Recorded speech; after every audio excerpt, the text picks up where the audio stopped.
주님을 더욱 알기 원하네. 나 주님을 더욱 알기 원하네. 안녕하세요. 핵심 구절로 성경 읽기 이동영 목사입니다. 오늘은 민수기 강의 시간입니다.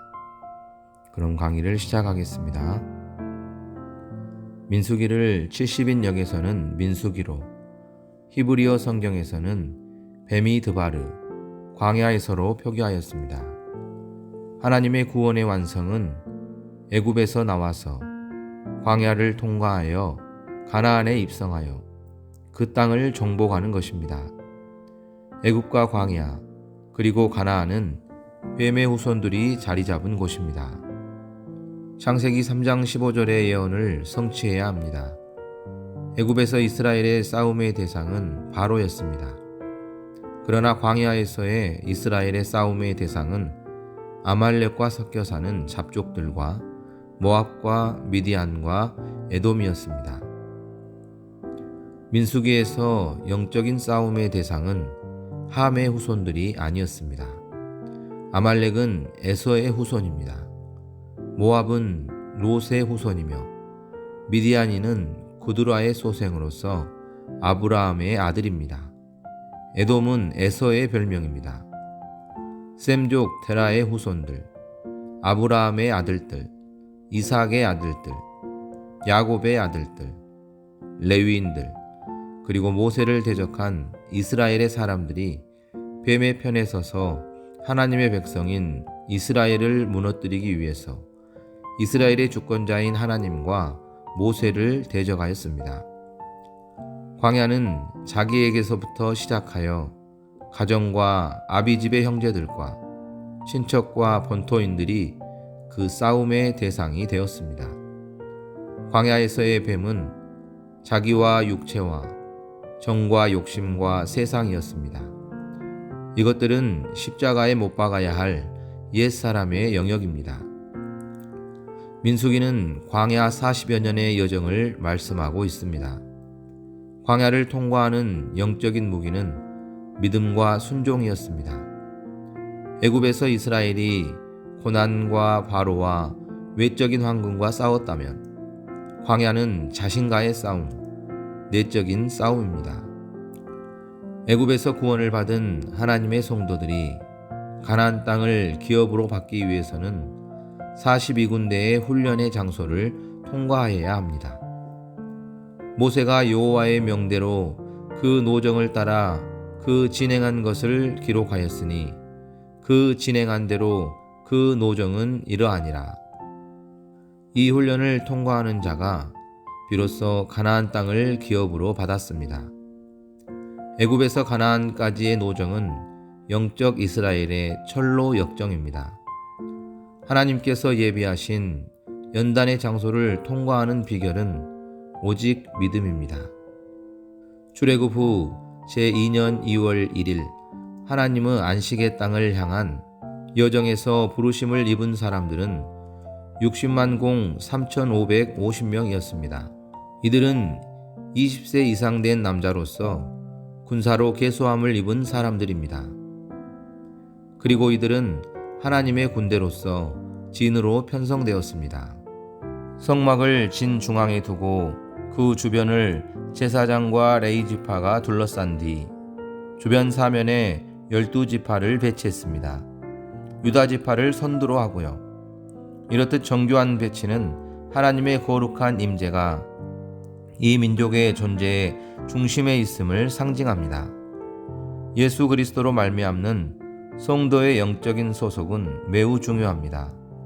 동서남북 4진영은 사자와 사람과 송아지와 독수리의 깃발을 하고 진행되었습니다. 이것은 곧 복음서의 내용이며 예수 그리스도의 형상입니다. 이러한 진은 예수 그리스도의 몸인 교회를 상징합니다. 교회는 거룩하여야 합니다.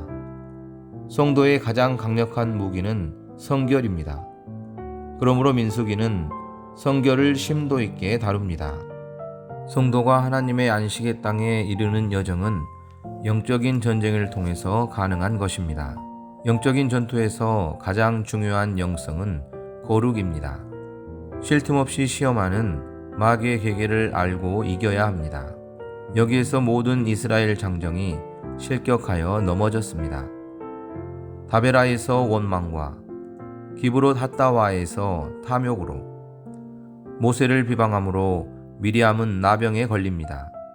파란 광야 가데스에서 정탐꾼을 보냈으나 그 정탐꾼들의 악평으로 인해서 이스라엘은 가나안으로 들어가지 못하고 다시 광야로 들어갑니다.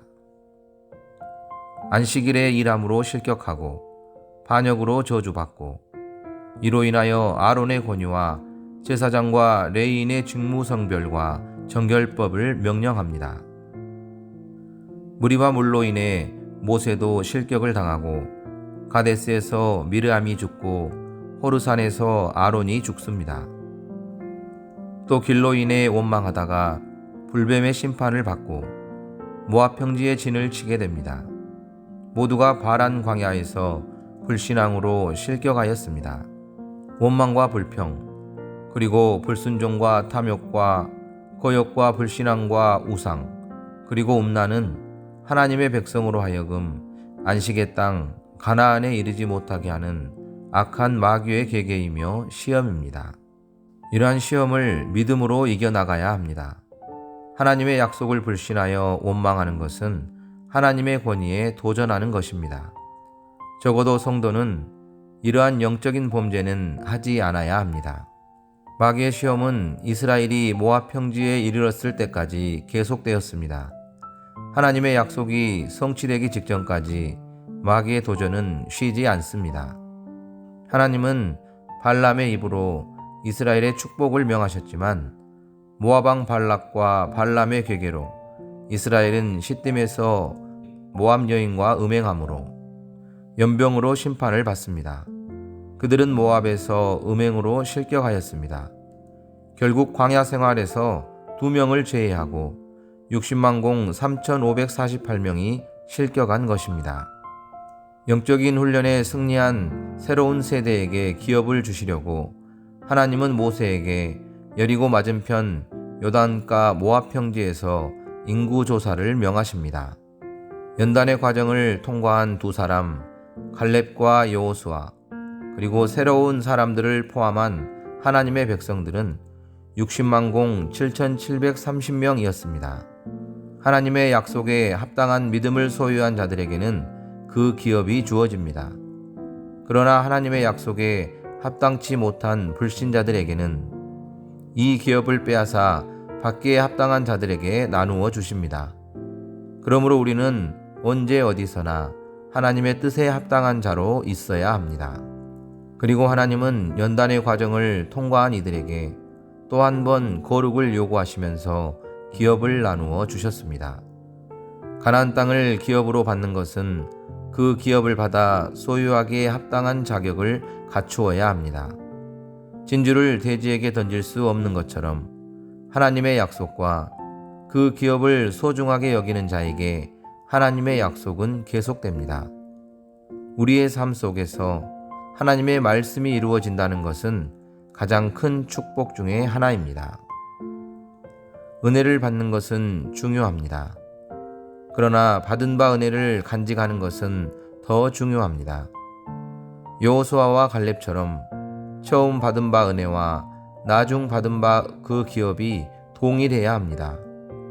은혜와 약속들을 받았지만 중간에 밀려오는 유혹들을 이기지 못하고 낙오하는 성도들이 많습니다. 훈련의 단계들은 오직 믿음으로 밟아 나가야 합니다. 한순간의 승리는 기업을 앞당깁니다. 오늘 주어진 그 환경은 우리가 나아가야 할 영적인 여정입니다. 그러므로 원망과 불평과 불신앙을 십자가에 못 박아버리고 오직 감사와 즐거움과 믿음으로 순종하며 하나님의 약속을 향하여 나아가야 합니다. 우리의 순종이 온전해질 때 예수 그리스도 안에서 하나님의 기업이 우리에게 온전하게 주어질 것입니다. 이것이 그리스도 안에서 성도에게 주어지는 구원이며 기업이며 안식입니다. 여기에 하나님의 나라가 있으며 기쁨이 있으며 영생이 있습니다. 다음 시간에는 신명기 사람은 하나님의 말씀으로 산다는 주제로 함께 은혜를 나누도록 하겠습니다.